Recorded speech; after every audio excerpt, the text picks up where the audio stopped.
Good morning. The pharmaceutical industry in Europe is deeply concerned about the trade war and the high tariffs that are coming on their drug exports to the United States. The U.S. is by far the biggest market for drugs, and it's in the United States that drug companies make most of their profits. We'll look at Switzerland to start because it's the best example of how weird this industry is. The Trump administration put a 39% tariff on Swiss products going to the United States. But the pharmaceutical manufacturers in Switzerland were exempt from that tariff. Breitling makes watches, and their CEO points out here that the big trade surplus Switzerland has with the United States does not come from his company's watches or chocolate, it's drugs. It's the Swiss drug makers who are responsible for the big trade imbalance. Yet, ironically, they're exempt from the tariffs. You'll hear that word, ironically, a few more times in the next few minutes, by the way. Pharmaceuticals make up over half of the exports from Switzerland to the United States and are the biggest driver of the $40 billion trade surplus that Trump was complaining about when he put on these 39% tariffs. 50,000 people work for drug makers in Switzerland and generate 7% of Swiss GDP. But the biggest profits are made in the US, where drug prices are a lot higher compared to Europe. Roche and Novartis sell the same drug to Americans and get 2.5 times what they get by selling the drug in Europe. So this is what the top guy at Breitling is complaining about. If he moves watch production out of Switzerland, he can't call it a Swiss watch anymore, and his price premium goes away. But it's not companies like his that are Trump's problem anyway. It's the drug companies. And when the Swiss president asked for lower tariff rates for the whole country, President Trump answered that Switzerland is making a fortune from their drug sales in the US. Everyone knows then that it's drug makers who are making rent-seeking profits in the US, so it doesn't make sense to anyone that this industry is exempt from the high tariffs, supposedly put on because of the high trade imbalance. But all that is only temporary. However, far higher tariffs are coming, and probably very soon. The administration has threatened 200% tariffs on pharmaceuticals, and the stock prices for European drug makers are getting hit across the board, hitting 4-month lows. Bayer is a German company off 10% in one day. The Trump administration wants sky-high levies to push companies to move production to the United States. The first round of tariffs will be 150%, then 250%. So investors are dumping shares. But investors and policymakers are looking the wrong way. There are two fundamental problems facing Western drug makers. The first is right there. A massive chunk of their profits are made in the United States because the prices are so high. But moving production to the United States will also push their production costs a lot higher. That's all on the sales side, and a lot of decisions need to be made quickly about whether to move tens of thousands of jobs to the US. But there's another problem on the supply chain side, which is that for many of these products, the companies aren't really making the drugs at all. They just package them. APIs are active pharmaceutical ingredients. APIs are basically what makes the drug do what it's supposed to do. The API for a cough suppressant, for example, is what makes the cough go away. There are other things in the medicine that help with digestion, for example, or aid in absorption into your bloodstream, color, packaging, and branding. But the APIs are the most important part of all, and India and China make most of those. That is especially true for the lowest cost drugs. This is a comprehensive supply chain analysis of the drug industry in the United States. Generic drugs are the low-cost drugs, which are 90% of the drugs sold in the United States. Those mostly come from India. China also chips in a sizable percentage of the API market, 8%. But supply chain managers know that that number is understated. China builds APIs that are transshipped through other countries that are counted as sourced outside China. On this chart, India is in orange, China is in yellow. Again, that column on the right is 90% of the drugs consumed in the United States, and India plus China is over 40%. Branded drugs are what the Swiss and the other Europeans are making the big profits on. That's where the money is, but the first column overall shows the heavy weighting that the off-label drugs are for the market. Breaking down the industry further into segments, you can see the big part India plays. Again, branded drugs come from Europe, Singapore, and Japan, but most of the drugs prescribed for American patients are dependent on India and China to make them. These are data from the FDA.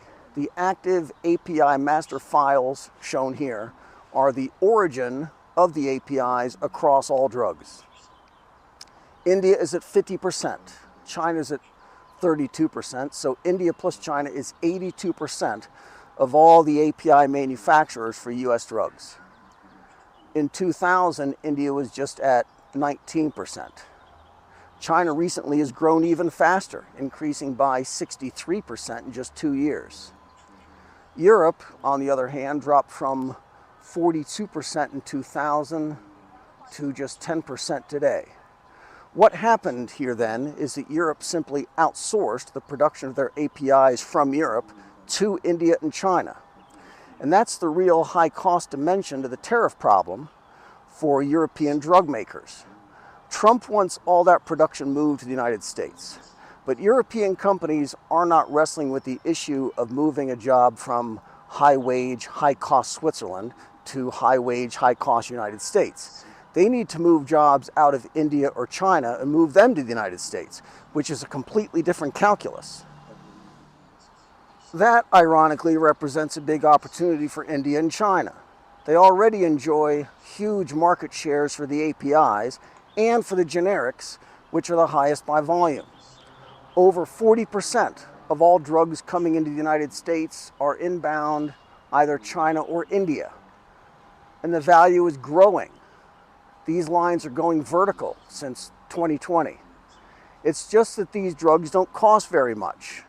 Consider these two data sets here. China and India bring in over 40% of the drugs, but it's the EU plus Switzerland that makes most of the money because the big profits are in the branded drugs. Imports are the chart on the left. 60% of the imports to the United States by dollar value is from the European Union. Switzerland is another 9%. India is at 6% and China is at 4%. Means that India plus China is only 10% of the dollar value. India and China are where the generics come from and where the APIs come from for so many other drugs. Drilling down further, key starting materials are the building blocks of APIs. And this is a song we know by heart. China has a monopoly on those. Even India relies on China to provide them raw materials to make their drugs. China has done the same in their drug industry that they did everywhere else. First, take over the raw material supply chain, then move down. Now, Chinese companies are 95% of the US market for ibuprofen, 40% of the penicillin. Overall, 80% of the antibiotics in the United States come from China. It doesn't matter which company's name is on the side of the box. The drugs don't get made without APIs from India or China, and the APIs don't get made without key starting materials that come from China.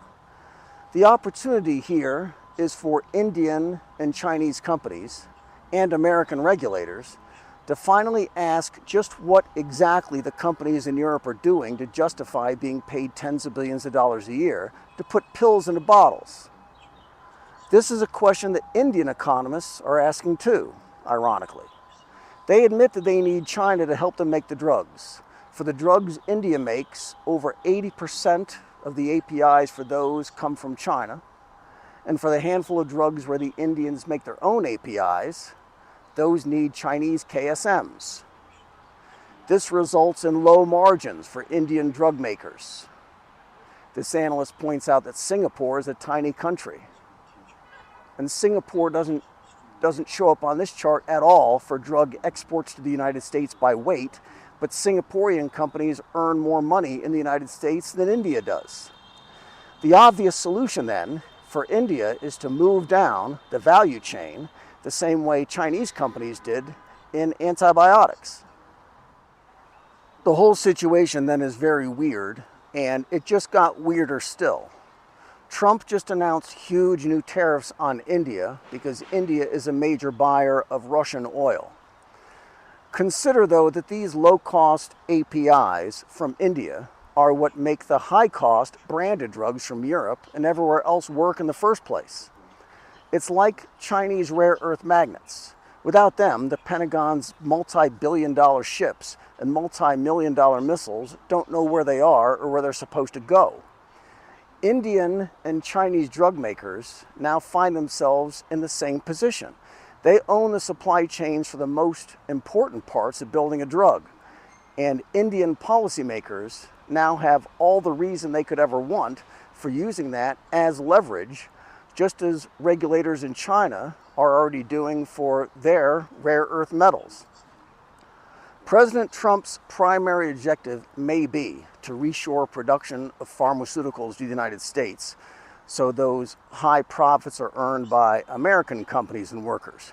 But the real objective should be lower prices for drugs and to make those obscene profit margins go away for everybody in the middle, a lower cost structure.